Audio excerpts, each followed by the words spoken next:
அரங்கத்துல இருந்த எல்லா லைட்டும் அவர் மேல விழுந்துச்சு, கண்ணை பறிக்கிற மாதிரி பிரகாசமா. அவர் ஹார்ட் ஒரு ட்ரம் சோலோ மாதிரி படபடக்க ஆரம்பிச்சுச்சு. பெரிய முடியெல்லாம் நிறைஞ்ச வெள்ளை காஸ்டியூம் குள்ள ஆர்தர் பம்பிள் முதுகுல வியர்வை வழிஞ்சதை உணர்ந்தார். இதுதான் அந்த நேரம், தேசிய டான்ஸ் போட்டியோட கடைசி நிமிஷம்.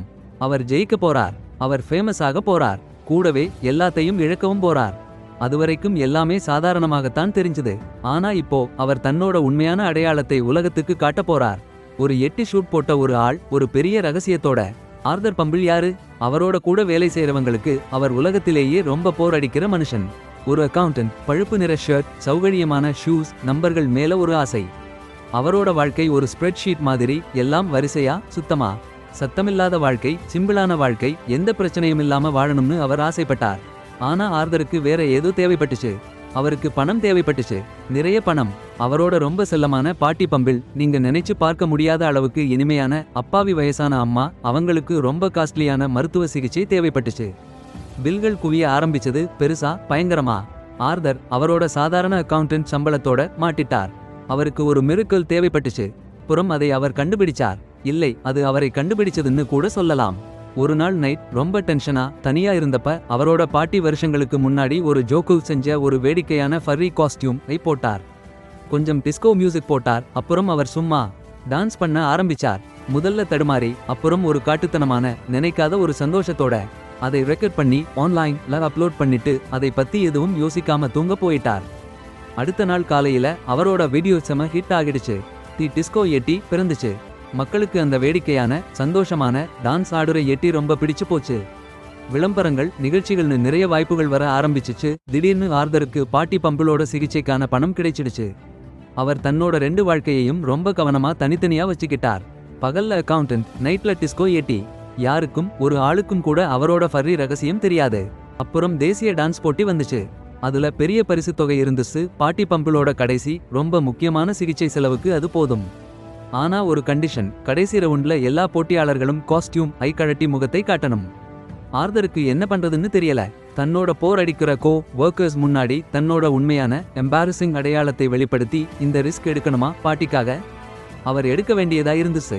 அவர் கலந்துக்கிட்டார். நான் ஜெயிச்சு பணத்தை எடுத்துட்டு மாஸ்க் கழட்டுறதுக்கு முன்னாடி போயிடலாம்னு தனக்குத்தானே சொல்லிக்கிட்டார். ஆனா வாழ்க்கை எப்பவும் பண்ற மாதிரி அவரோட கவனமா திட்டமிட்ட ரகசியத்துல ஒரு சிக்கலை கொண்டு வந்துச்சு. அவரோட பெரிய பிரச்சனை மத்த டான்சர்ஸ் கிடையாது. அது பிரெண்டா ஹிக்கின்ஸ், அவரோட ஃபர்ம்ல வேலை செய்யற இன்னொரு அக்கவுண்டன்ட். பிரெண்டா ரொம்ப விடாப்பிடியானவங்க, புத்திசாலி. ஏதாவது ஒரு விஷயம் தப்பா நடந்தா உடனே கண்டுபிடிச்சிடுவாங்க. ஆர்தரோட திடீர்னு ஆப்சென்ட் ஆகுறது, அவரோட பழுப்பு நிற ஜாக்கெட்ல ஒரு வினோதமான கிளிட்டர் மினுமினுப்பு, சில சமயங்கள்ல அவர் மேல இருந்து வர்ற ட்ரை ஐஸ் வாசம், ஒருவித பதட்டம், இதையெல்லாம் அவங்க கவனிச்சாங்க. பிரெண்டா அவரை கண்காணிக்க ஆரம்பிச்சாங்க. பயமுறுத்துற மாதிரி இல்ல, ரொம்ப எரிச்சலூட்டுற, நல்லா திட்டமிட்டு ஸ்ப்ரெட் ஷீட் போட்டு பாக்குற மாதிரி. ஆர்தர் கவனமா இருக்க நினைச்சார். ஆனா அவர் எவ்வளவு மறைக்க ட்ரை பண்ணாரோ அவ்வளவு பிரெண்டாவுக்கு சந்தேகம் அதிகமாச்சு. அவர் வேலையிலிருந்து சீக்கிரமா டென்டிஸ்ட் அப்பாயின்ட்மெண்ட்னு சொல்லி கிளம்பிடுவார். ஆனா பிரெண்டா அவரை சீக்வன்ஸ் வாங்குறப்ப பார்த்துட்டாங்க. அவரோட களைப்பான கண்ணுக்கு லேட்டா வேலை பார்த்தேன்னு காரணம் சொல்லுவார். ஆனா ஒரு தடவை பிரெண்டா அவரை ஆஃபீஸ் சப்ளை க்ளோசெட்ல ஒரு டிஸ்கோ பாட்டை முணுமுணுத்துக்கிட்டு தூங்குறப்ப பிடிச்சிட்டாங்க. அவருக்கு பாரனோயா அதிகமாச்சு. பிரெண்டாவுக்கு அவரோட டிஸ்கோ எட்டி ரகசியம் தெரிஞ்சு போச்சா? எல்லாரும் தன்னை பார்த்துக்கிட்டு இருக்காங்கன்னு நினைக்க ஆரம்பிச்சார். சாதாரண கமெண்ட்ஸ்ல கூட ஒரு மறைவான அர்த்தத்தை பார்த்தார். அவரோட பாஸ் அவருக்கு ஸ்பார்க்கலிங் பர்சனாலிட்டி இருக்கான்னு கேட்டப்ப ஆர்தர் மயக்கமே போட்டுற அளவுக்கு போயிட்டார். அவர் வேடிக்கையான சாக்கு போக்குகள் சொல்ல ஆரம்பிச்சார். பெரிய நூல் பந்துல மாட்டிக்கிட்டது, இல்லைனா வழி தவறிப்போன அணில் கூட்டத்துக்கு உதவி செஞ்சதுன்னு இல்லாத பொல்லாத காரணங்களை சொன்னார். ஒவ்வொரு பொய்யும் அவரை இன்னும் குற்றவாளி மாதிரி காட்டிருச்சு. ஒரு சாயங்காலம் ரொம்ப கஷ்டமான பிராக்டிஸ் செஷனுக்கு அப்புறம் ஆர்தர் வேகமா வீட்டுக்கு போனார். அவர் பிரெண்டா தன்னை பின்தொடர்றது அவருக்கு தெரியும். அவர் ரொம்ப கவனமா இருக்கணும். அவரோட வீட்டுக்கு எதிரில் இருக்கிற ரோட்ல பிரெண்டாவோட கார் நின்றதை பார்த்தார். அவரோட ஹார்ட் தொண்டை வரைக்கும் வந்துச்சு. அவங்க நிஜமாவே இதை பண்றாங்க. அவங்க நிஜமாவே அவரை அம்பலப்படுத்த போறாங்க. அவர் பாதி கழற்றப்பட்ட எட்டி தலையையும் அன்னைக்கு நைட் ஜெயிச்ச ஒரு ட்ரோஃபி ஐயும் பிடிச்சிக்கிட்டு புதருக்குள்ள குனிஞ்சார். புதருக்குள்ள இருந்து பிரெண்டா போன்ல பேசுறது அவருக்கு கேட்டுச்சு. ஆமா, எனக்கு உறுதியா தெரியும், அவங்க சொன்னாங்க. அவங்களோட குரல் கூர்மையாகவும் சீரியஸாகவும் இருந்துச்சு. எல்லா எவிடன்ஸும் சேருது. அவர் ஒரு பெரிய ஆபரேஷனே நடத்திட்டு இருக்காருன்னு நினைக்கிறேன். நிஜமாவே இல்லசட் ஆன சட்டவிரோதமான ஏதோ ஒண்ணு. ஆர்தரோட ரத்தம் உறைஞ்சு போச்சு. இல்லசட் வெறும் டிஸ்கோ டான்சரா இருக்கிறதை விட இது மோசமா? அவர் நியூஸ் பேப்பர் ஹெட்லைன்ஸ் கற்பனை பண்ணி பார்த்தார். பகல்ல அக்கவுண்டன்ட், நைட்ல டிஸ்கோ டிவியன். டான்ஸ் போட்டி ரொம்பவே தீவிரமடைஞ்சிச்சு. ஆர்தர் தி டிஸ்கோ எட்டியா கூட்டத்துக்கு ரொம்ப பிடிச்சவராயிட்டார். அவரோட வேடிக்கையான மூவ்ஸ் அளவு கடந்த ஆர்வமும் எல்லாரையும் கவர்ந்துச்சு. ஆனா அந்த ஃபர் காஸ்டியூம்க்கு பின்னாடி அவர் ரொம்ப கஷ்டப்பட்டுக்கிட்டு இருந்தார். பிரெண்டா அவரோட டிஸ்கோ எட்டி அடையாளத்தை கண்டுபிடிக்க போறாங்கன்னு நினைச்சார். அவங்க கவனத்தை திசை திருப்ப அவர் முயற்சி பண்ணார். அவரோட ஆஃபீஸ்ல டிஸ்கோ பால்ஸ் வைக்கிறது, பேஜர் ஹேர் லாஸ் பத்தி அனானிமஸா இமெயில்ஸ் அனுப்புனது, அது எட்டிக்கு ஒரு வேடிக்கையான ரெட் ஹெரிங் இருக்கும்னு நினைச்சார். ஆனா எதுவும் வேலை செய்யல. அது அவரை ஒரு குழப்பமான ஆனா உறுதியான பார்வையோட பார்க்க வச்சுச்சு. அவருக்கு பெரிய சவால் வேறொரு டான்சர் கிட்ட இருந்து வந்துச்சு. அவங்க பேரு தி கிளிட்டர் கோஃபர். இந்த எதிரி ஆர்தரை ஒவ்வொரு முறையும் கெடுக்கிற மாதிரி தெரிஞ்சது. ஆர்தரோட ருட்டீன்க்கு முன்னாடி மேடையில வழுக்குற இடம், அவரோட காஸ்டியூம்க்கு ஒரு பூட் காணாம போறது, அவரோட ஷாம்பூல மர்மமா கிளிட்டர் க்ளூ வந்து சேர்றது. இந்த கிளிட்டர் கோஃபருக்கு தான் போர் அடிக்கிற அக்கவுண்டன்ட்னு தெரியும். தன்னை கீழே தள்ள பார்க்கறாங்கன்னு ஆர்தர் உறுதியா நம்பினார். யாரு இந்த கிளிட்டர் கோஃபர்னு அவர் யோசிச்சார். ஏன் இவங்க என்னை இவ்வளவு வெறுக்கிறாங்க? அப்புறம் முதல் பெரிய ட்விஸ்ட் வந்துச்சு. ஆர்தரை பிரெண்டா பிரேக் ரூம்ல மடக்கிட்டாங்க. அவங்களோட கிளாஸஸ் மின்னுச்சு. ஆர்தர் அவங்க மெதுவான குரல்ல சொன்னாங்க, நீங்க என்ன செஞ்சுக்கிட்டு இருக்கீங்கன்னு எனக்கு தெரியும். ஆர்தர் எட்டி ரகசியம் வெளியே வரப்போகுதுன்னு தன்னை தயார் பண்ணிக்கிட்டார். நான் நினைச்சதை விட இது ரொம்ப மோசமா இருக்கு. நீங்க பேஜர் ரேசிங்ல சம்பந்தப்பட்டு இருக்கீங்க இல்லையா? ஆர்தர் கண்ணை சிமிட்டினார். Pager racing? நீங்க என்ன பேசுறீங்க பிரெண்டா? அவர் நிஜமாவே குழப்பத்தோட கேட்டார். அவர் யோசிச்சார், இது ஏதோ ஒரு கோட். டிஸ்கோ டான்ஸ்க்கு பிரெண்டா ஒரு ஃபோல்டர் டேபிள்ல ஓங்கி அடிச்சாங்க. அதுல ஆர்தர் சேற்று நிலங்களுக்கு பக்கத்துல இருக்கிற மங்கலான போட்டோக்கள், அவரோட நிதி பரிவர்த்தனைகளோட ஸ்கிரீன்ஷாட்ஸ், அது அவரோட பாட்டி பராமரிப்புக்கான பணம் தான். அப்புறம் ரேசிங் பேஜஸ் பத்தி பேசுற சில ஃபோரம்களிலிருந்து எடுத்த பிரிண்ட் அவுட்ஸ் எல்லாம் இருந்துச்சு. அப்பாவி மாதிரி நடிக்காதீங்க ஆர்தர், அவங்க கத்தினாங்க. அந்த லேட் நைட் திடீர்னு வந்த பணம், உங்க மேல இருக்கிற மண் மற்றும் ஃபர் வாசம், சந்தேகமான கிளிட்டர், எல்லாமே ஒத்துப்போகுது. நீங்க தான் சட்டவிரோத அண்டர் கிரவுண்ட் பேஜர் ரேசிங் ஓட மூளையா இருக்கீங்க. ஆர்தர் அதிர்ச்சி ஆயிட்டார். அவங்க தி டிஸ்கோ எட்டி பின்னாடி இல்ல, அவர் ஒரு பேஜர் கேங்ஸ்டர்னு நினைச்சாங்க. அவரோட இருண்ட ரகசியம் நிஜமாவே வேடிக்கையானது. ஆனா அவங்களோட குற்றச்சாட்டு ஆபத்தான அளவு சீரியஸா இருந்துச்சு. அவர் விளக்க ட்ரை பண்ணார். போட்டியை பத்தி, பாட்டி பம்பிளை பத்தி சொல்ல ட்ரை பண்ணார். ஆனா அவங்க தலைய ஆட்டினாங்க. நான் ஏற்கனவே போலீஸ்க்கு போன் பண்ணிட்டேன் ஆர்தர், அவங்க சொன்னாங்க. அவங்க கண்ணுல ஒரு கடுமையான வெற்றி தெரிஞ்சிச்சு. அவங்க எந்த நிமிஷமும் இங்க வந்துருவாங்க. அவரோட உலகம் தலைகீழா மாறிச்சு. அவர் பேஜர் குற்றங்களுக்காக கைது செய்யப்பட போறார். அவரோட பாட்டி இன்னும் உடம்பு சரியில்லாம இருப்பாங்க. என்ன ஒரு குழப்பம். தேசிய டான்ஸ் போட்டியோட கடைசி நைட்ல கிளைமேக்ஸ் வந்துச்சு. ஆர்தர் தி டிஸ்கோ எட்டியா மேடையோட நடுவுல நின்னாரு. அவர் ஜெயிச்சிட்டார். கூட்டம் ஆரவாரம் பண்ணுச்சு, லைட்ஸ் மின்னுச்சு. ரொம்பவே டேலண்டான ஒரு ஹோஸ்ட் பேரி மைக்ரோஃபோன் நீட்டினார். இப்போ பேரி உரத்த குரல்ல சொன்னார், நீங்க எல்லாரும் காத்திருந்த தருணம். பெரிய வெளிப்பாடு.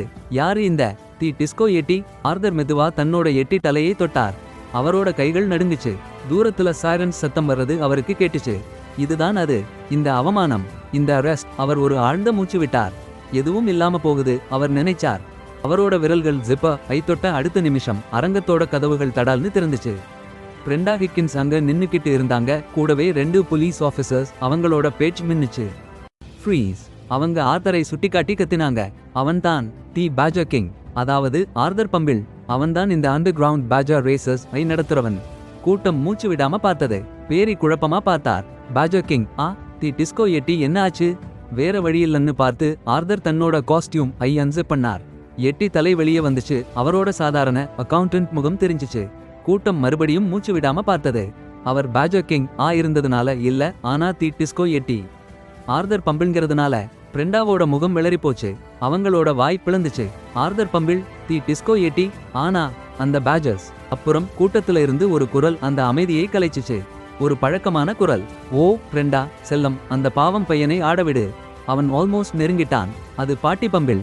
ஒரு ஆர்டலி அவங்களை வீல் சேர்ல தள்ளிக்கிட்டு வந்தாங்க. அவங்க ரொம்ப ஆரோக்கியமா, கண்ணுல ஒரு குறும்புத்தனமான மின்மினுமினுப்போட இருந்தாங்க. அவங்க கையில ஒரு சின்ன ஃபர்ரி துடிக்கிற ஒரு உயிரினத்தை பிடிச்சிருந்தாங்க. அந்த போலீஸ் ஆபீசர்ஸ் பாட்டி பம்பிளை பார்த்தாங்க. அப்புறம் அந்த பேஜரை பார்த்தாங்க. அப்புறம் மயக்கமே போற மாதிரி இருந்த பிரெண்டாவை பார்த்தாங்க. ஒரு ஆபீசர் முன்னாடி வந்தார். மிஸ்ஸஸ் பம்பிள், அவர் கேட்டார். உங்களைத்தான் நாங்க தேடிட்டு இருக்கோம். கடந்த 5 வருஷமா. உண்மையிலேயே தி பேஜர் குவீன். ஆர்தர் தன்னோட பாட்டியை உற்று பார்த்தார். Pager queen?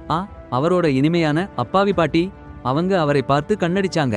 சரி, யாராவது என் முதல் மருத்துவ பில்களுக்கு பணம் கொடுத்தாகணும்ல ஆர்தர் செல்லம்.